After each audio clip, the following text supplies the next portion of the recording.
morning, and thank you for being here. First and foremost, I want to once again express my deepest condolences to Tyree Sampson's loved ones during this unimaginable difficult time. Words cannot express the sorrow felt by the tragic loss of such a young man. No mother or father or cousin or friend should have to worry about whether their loved one will come home safe from a day at an amusement park. Our department is working diligently to conduct a thorough and transparent investigation into what happened to help prevent future tragedies. In the week since the tragedy occurred, many members of the media have contacted my office looking for information. And I want to be here before you all today to assure you that you will be getting information out to you as quickly as we can while our investigation progresses. We are pulling back lots of layers here, and we are not going to jump to any conclusions until the facts are known and information is provided to us, because that would not be fair to the family. But it is my absolute promise that we will continue to keep an updated and invest on the investigation, always as up to our part of our transparency and our commitment to the transparent process. As you all know, my department has set up an online folder where several records have related to the ride's operations have already been publicly shared. This folder includes the initial inspection report from the Florida Department of Agriculture and Consumer Services, which was conducted before the ride opened in December, at which time no deficiencies were found. It also includes manufacturer's manual for the ride, the accident report submitted to our department by the ride operator, and several other documents from the ride operator. We encourage those seeking further records or updates to continue to check this online folder where additional records will be shared on an ongoing basis as we receive further information as part of our investigation. I am also here today to reassure Tyree's family, friends, and all those impacted by this tragedy that we are fully committed to finding out what happened so we can better prevent such tragedies from happening in the future. And that's why we will not be jumping to any conclusions before the information is provided to us and we know all the facts. To that end, we have hired a forensic engineer with Quest Engineering and Failure Analysis, specifically to assist with this investigation. These engineers are experts in the field who have previously worked with the department following the sandblaster incident in Daytona Beach in 2018, which our department was able to shut down operations following our investigation. Based on our findings, our investigation is complete. We will immediately make changes to our rules if needed under our existing authorities, as well as pursue statutory changes with our legislative partners if necessary. That's why I'm also pleased to have Representative Thompson here today. And first of all, Representative, thank you for opening up this magnificent historical museum for all of us to be here today. Representative Thompson, as we are here in your district, I'd like to turn it over to you to speak on the impact this tragedy has had here in Orlando. Thank you, Commissioner, and thank you all for being here. I am a mother, I am a grandmother, and this pains me in a very personal way. When you send your children away for spring break or from your hometown, you certainly want them to enjoy the area where they're traveling, and you expect them to return safely. And so I'm very concerned, and I've been in touch with Attorney Ben Crump, who represents the family, and in consultation with Attorney Crump and getting input from the family, they're not interested so much in fixing blame as in fixing the problem. And I'll be working with them to fix the problem. And if there is legislative action that's needed to give more authority to the Florida Department of Agriculture and Consumer Services, that's what we'll be focused on, whether that is about training, whether it's about insurance, metal fatigue, all of the things that they do now. But a lot of that authority is given to the vendor, to the company that actually operates the ride. And I want to point out that the company, Slingshot, rents space or leases space from Icon Park. But I have heard also from Icon Park, and they are interested as well in working collaboratively. Statistics show that the overwhelming majority of people who come to Central Florida enjoy the amusements, they enjoy the entertainment, they enjoy the rides, whether we're talking about helicopters or go-karts or water slides or whatever. But we want no exceptions, and this certainly was the exception rather than the rule.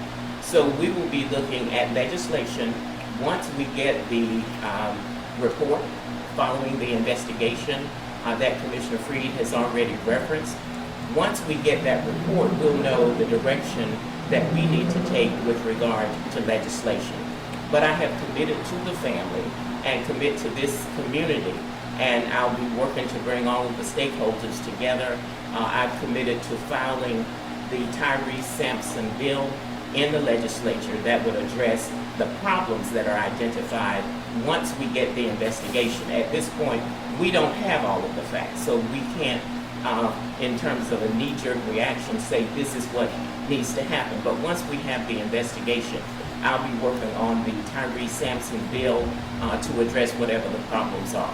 And the theme parks, all of them, are in my legislative district. And so I know that tourism in this area is the lifeblood of the state of Florida and of the community. So I have a lot of stakeholders who are very interested in coming together and working collaboratively to address the problem. So at this point, I'll be glad to answer questions, as I'm sure the commissioner would as well. We get 2 seconds. So I want to get one more person in here too. Okay. That's okay. All right, that's fine. So thank you so much. I still call you Senator. But I also would like to introduce Rick Kimsley, who is our Director of our Consumer Services. Good morning. Thank you for being here. With no federal regulation for safety on these type of rides, the state of Florida is one of only 29 states that has created amusement ride safety programs. Florida law and department rule requires some of the most strict and comprehensive inspection processes in the country. The Division of Consumer Services has statutory authority to permit temporary and non-exempt permanent amusement rides. We also conduct safety inspections at the time of permitting and a 6-month follow-up inspection after the permit date. We conduct accident investigations following certain instances of patron injury. During the permitting process, the ride owner must submit proof of insurance and an affidavit of compliance and non-destructive testing, which in part states that a professional engineer or qualified inspector has tested the ride and it is in conformance with the state statute and department rules. The permit and semi-annual inspection processes are conducted by the department inspectors to review the ride's conformance with adopted international safety standards and all ride manufacturer manuals and safety bulletins. As the commissioner said, we're going to open it up to questions, but I'd like to remind you that we will not be commenting on this incident specifically or our ongoing investigation. Commissioner, is it possible that once the investigation is complete that you may permanently shut this ride down or not allow it to operate anymore? So the ride right now is shut down indefinitely, and based on the end of our investigation, we'll be able to make that determination. It's in the process actually. Commissioner, can you say if the ride operators were underage or adults? That's important in how we present the information that your office has released. I don't know if we know that. We might not know that information or not, but that's what we're compiling right now to make sure that's part of our investigation. We've heard they're teens, so is it like a 16-year-old or a 19-year-old? That's important in how We're looking into everything. Commissioner, is there a place in your oversight somewhere where you can periodically check these ride operators to make sure they're following the protocols that are in place and the rules that we have in place? We do inspections on these rides that are permanent every 6 months per the statutes. But that's safety inspections, that's not inspections on actual oversight of the ride, correct? And what workers are doing? And We don't have oversight. It is purely for the inspections on the rides themselves. Who does that? As I mentioned, the Commissioner's Office has authority that's delegated to the department by the legislature. And so if the legislature now needs to go back to Chapter 616 and shore up and strengthen regulations with regard to training, the age of the operators, all of those kinds of things would be the legislative remedy, but we will only know that once we get the results of the investigations. In the meantime, So we're not going to jump to any conclusions about whether or not age issues or the intensity of the inspections until which time that we get a thorough and complete investigation done. And then from there, I promise you all, and to the family, to this community, to everybody, that based on the investigation, we will be working internally if we've already got authority to make changes, and with our assistance from our legislature to make changes that we deem necessary based solely on the investigation. in the During your meantime, investigation, does anyone have a jurisdiction over, just now, currently, does anyone? We have shut down the ride to do the investigation. But over the workers, as she asked earlier, is anyone allowed to kind of inspect that, and if so, who, and if not, it's just a question I'm just trying to figure out. We do oversee training. Can you step in front of the mics, please? You step in front of the mics, sir. It's okay. The department does oversee training and make sure that training records are up to date as required by the manufacturer. So we do view that as part of our normal inspection process. Can you But to tell follow us up on in, that, it's essentially the person that's in charge of the ride, that it's their responsibility to oversee their own workers. You don't go to make sure to see that Bob, who's running the ride that day, is following all the protocols. There's no oversight of that by the state. If we have a complaint from a consumer that they have issues with safety on the ride, the department will investigate and make sure that ride operations are proceeding as required by the manufacturer. can you tell us, is there a specific standard for training? X number of hours, operating under supervision or apprenticeship for a number of weeks or months? Is there anything like that in the state, or simply a requirement that you write it on paper and file it with the state? We follow requirements by the manufacturer and take suggestions from the manufacturer on the number of hours that they require someone to be trained to safely operate a ride. That wasn't written into the manual. Do you have any idea how many hours would be appropriate for somebody to be trained on that? I mean, let's take, for example, if you've got somebody riding an Orange County Schools bus, you've got a bus driver that's been permitted by the state of Florida with a regular driver's license, they need to get a CDL and probably some other things to be driving children to school. There's at least 30 kids on the school bus, there's at least 30 kids on the rest of these amusement rides. I mean, is this like, wham bam, thank you ma'am, you're getting this training and it could be done in 2 hours, 4 hours, or it could be done in 4 weeks? Is there anybody that makes sure that this is thorough training and not just checking a box and writing a signature? These are all parts of our investigation that we're not going to be able to comment on. And let me ask you this as well. It sounds like it's up to the manufacturer to tell you guys what they think is appropriate for their rides. Case in point, I know you're not getting case specific here, but we've got a letter from the manufacturer in this specific case that says a seatbelt isn't necessary, yet I think every person in this room has spoken with multiple experts that said a seatbelt could have saved their lives. Are you guys comfortable just going by what the manufacturer is recommending when it comes to safety measures, or do you think that there needs to be stricter measures in place to make sure? So that's obviously part of the things that we're investigating, and some of the things that we are looking at the end of the conclusion, if whether or not those are issues to be addressed, and then those are the times that we're going to go into statutory changes. We are doing everything that's per the statute, the authority that's been given to us, and a vast majority of the statutory oversight refers back to following the manufacturing guidelines. So our power is limited on following the manufacturer. Even with that letter, our authority goes into we're following the protocols by the manufacturer. So again, these are, as we go through this investigation, if we are finding that that is not appropriate, again, basing it solely on the investigation, not speculation, is when we will be seeing if there's things that can be changed inside of the department or things that need to be done by the legislature. Commissioner, do you think it needs to be strengthened now, just knowing what you know? I don't know anything yet, is the problem. You know, I'm waiting on the investigation, and until which time that we know exactly what happened, and exactly what things can or should or potentially needs to be addressed. But I'm not gonna jump to any conclusions until the investigation is done. That is not fair to the family.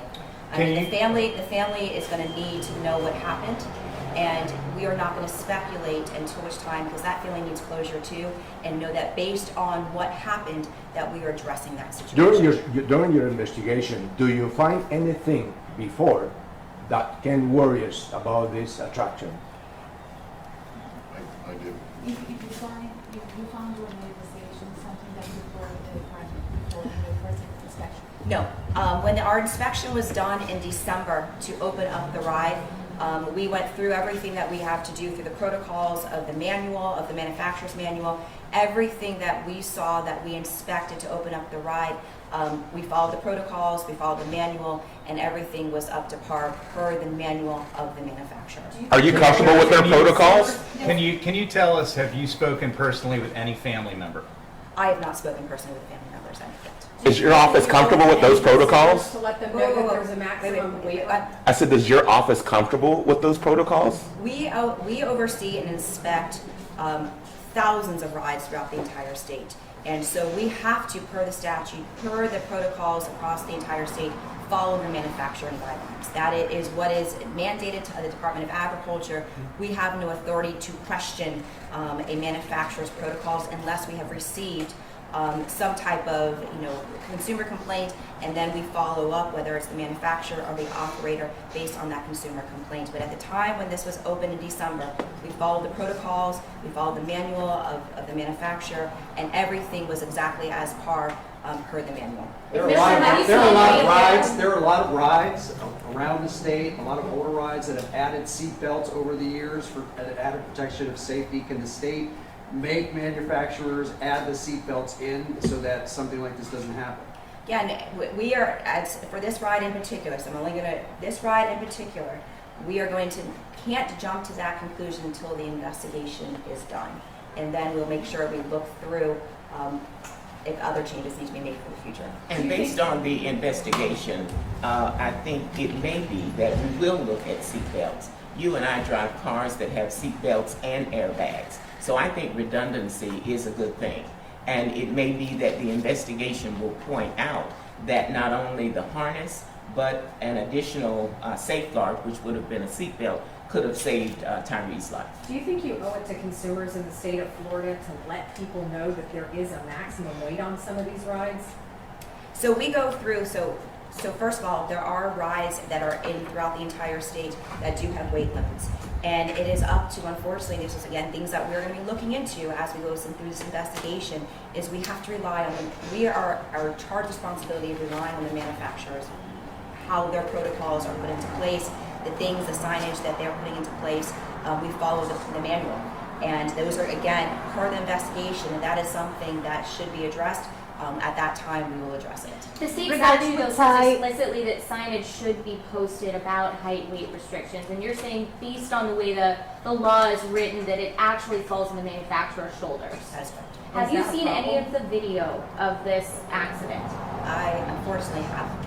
And again, I think that we all need to go back down to the basics, that a family lost their son.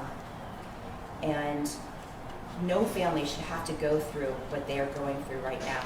And the promise that I can make to the people of our state, we are not taking this lightly. We are going to do everything in our power, and including potentially increasing our power, to make sure that something like this never happens again. This is my solemn promise to you all that we are going to have a complete and thorough investigation that is going to be transparent. That is why I'm here today. That is why our department has created a Dropbox. As we get information, we are going to disclose it. And as soon as our investigation report is done, we will come back here, give a complete thorough of what the investigation shows, be with our elected officials if legislative action needs to be taken, and work together, because no family should ever have to go through this again. And we will do everything in our control to make sure that that does not happen. Was this Well, the Commissioner, only? just to clarify, are you saying that there's no state or federal agency that oversees what these manufacturers put in their manuals? That's correct. How long do They you can just anticipate do what they want. There is no oversight board that says that. However, per our statutes, every single ride needs to have an affidavit from an engineer, from engineering firms that sign off via affidavit on actually the protocols of every aspect of the ride, making sure that it is safe. So we have to make sure that when we authorize a ride to open, that we have received that documentation both from the manufacturer and from an expert engineer who has done all the necessary testings out there, and that's what we have to rely on. Are there The any other manual of complaints the out ride there? put a high on a weight, but we couldn't see in the ride any specific of that. Do you think that the riders should be seeing like the estimated like high or weight when they're gonna ride? Because it's nothing on the part.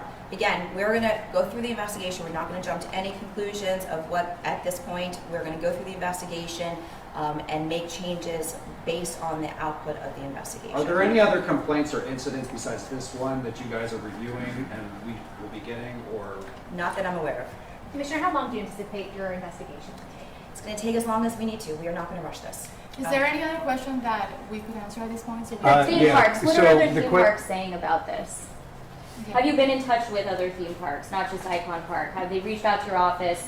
You know, Representative Thompson, I know you mentioned that you wanted to bring everyone to the table when we spoke on Wednesday.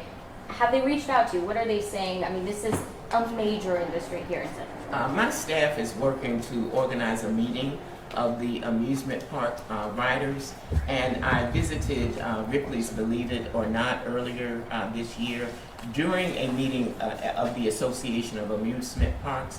And as you might imagine, there are no amusement park operators who want to see this kind of tragedy. And so they are very receptive to coming together to talk about what we can do going forward to make things better. Commissioner, have they If been you in wind touch up with finding you? issues, does the manufacturer get in trouble? Does the ride operator get in trouble? Does the owner of the ride get in trouble? Like, how would things shake out if you do find issues? I mean, we have statutory authority as far as finding and obviously shutting down the ride if we feel that based on the investigation, that it should not be operative anymore. So based on that's obviously where we're going to go with it. But we have authorization that if we see in the investigation that somebody was derelict in their responsibilities or changed something or did something that was not in alignment with the training or alignment with the protocols, then of course we have authorization to fine. And of course we know that the legal team on the civil side, that's on them to figure this out. Have the theme parks been in touch with Increase your you? oversight into this? Is that something you would have to increase your oversight so much of this is not up to those manufacturers and how they carry this out? Would that be something you can expand yourself, or would that take legislative action to increase your? Yeah, I mean, some things are definitely, we're going to need help with the legislature, that if we find there's things that we can't do within our purview of our statutes, that's when we are going to go with the legislature and figure out how to make sure that we have increased our control or oversight over this. But again, we're not going to do any of that until we see what exactly happened and make sure that the investigation is thorough. And from there, we'll make whatever determination. Commissioner, are the theme park Red sheriff's Fox office? is over here. Hey, just quick question. They operate 7 rides here. There's only 2 of them that are closed. Should Slingshot Group be closing all of their rides locally until your investigation is done? We only have authorization to close the ride that is in question. Is your office at all involved with the sheriff's office's criminal investigation? Any of your records being shared? Not at this time.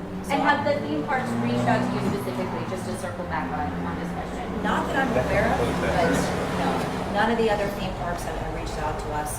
I mean, everybody is waiting for this investigation to happen and to see what the outcome is. Thank you.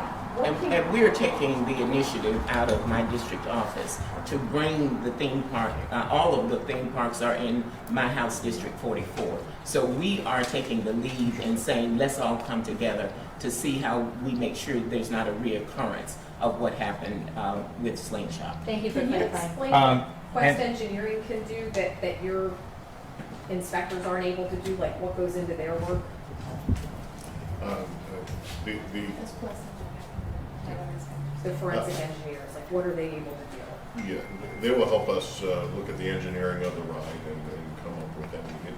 As in the sandplaster incident that we had, they were able to do a root cause analysis for us and tell us exactly what they were doing. We're working in conjunction with them and our inspectors too. Because remember, our inspectors, what our inspectors do when they come up to a ride is they have the manual. They have the manual that you all have not seen. And our inspectors, who are extremely overly qualified. I mean, I've met with them all. They talk a language that I don't understand. And they go through the manual and they make sure that the ride has been put together by all of the protocols in the manual. They make sure that all of the nuts and bolts are in the right place. All of the safety protocols are in the right place per the manual. So those are what our experts do. The ones that we have hired, where our forensic experts go through and are able to go back and look at the calibration, go back and look at the mechanisms and the movements, which is not what our engineers do. Our engineers are purely making sure that the equipment is put up to par in the standards that per the manual. This is taking it a step further and saying, okay, this is like if you ever saw a crash scene in a trial, that you've got people that are reenacting the scene. That is what these experts will do, is basically reenact the scene and come to the conclusions of what happened on that unfortunate fatal. What about the training idea that, do we happen to know whether or not the manufacturer of the ride, at least in the first 6 months of operation or first year, provided not only the training, but also provided its employees to partly or fully operate the ride? Do we know if the manufacturer is the operator of the ride for Slingshot Group? That you lost me there. So in other words, you make a ride, you sell the ride, but do we know in this case if you not only sold the ride but also provided the employees to actually run it for Slingshot? No, so there's a separation. You've got manufacturer. Okay. The manufacturer creates the ride, has the manual. You've all seen the letter from the manufacturer about the question of the seatbelts. Then you have a separate group that operates the ride. So it's the owner, so it's a different, you've got manufacturer, owner, operator. So you've got basically three other parties here. I have a question. And is training a part of the inspection when you're permitting a ride? The department does have training requirements that we mandate that they keep up with training records and then provide those to the department. But when you're permitting, when like a new ride shows up, do you like look to see if training records are already in place, or do they fill out the form that FDAX provides, with the boxes and stuff like that, and they have to keep that readily available? Right, they do have to keep that readily available. If we have a concern that training hasn't taken place, if we see someone who is unfamiliar with the ride, then we'll ask about training records. But it is their responsibility to keep those and provide those at any time. So a ride could be permitted without reviewing training records of an employee. I'm just trying to understand the process. It could be. There's many employees out there, so even when we do that, we look at training records for people demonstrating the ride to us. They're added all the time. These parks add new employees all the time. So. And then another question I have is could essentially a manufacturer like print a rule book, if you will, create a ride, print a rule book, and say, all right, manufacturer says it's safe. Can I want to sell it to an owner operator in Florida? Is there any kind of test that you guys look for to make sure that ride is actually safe, or is it all the onus all on the manufacturer? Yeah, we don't do we don't have any authorization to do testing. All of our information is based on the manufacturer and the affidavit that they have to provide from an engineer that they've gone through all of those safety protocols that are in our statutes. So there are safety protocols in our statutes that including that they need to get an affidavit saying that the ride is safe, that it's been tested per these standards, and that's what we have to rely on for our statutes. Commissioner, did you hire? Just one more question, please. Just a quick question. Did you hire one forensic engineer or multiple, and if so, how many? It is an entire firm. So it is the Quest Engineering and Failure Analysis. So it is a firm that got hired, and so there's multiple people that could be in that firm. The investigation has started. We know that. Anything else? Because we're good. I think we're good. Thank you. Thank you. Thanks Thank so you much. all for being here.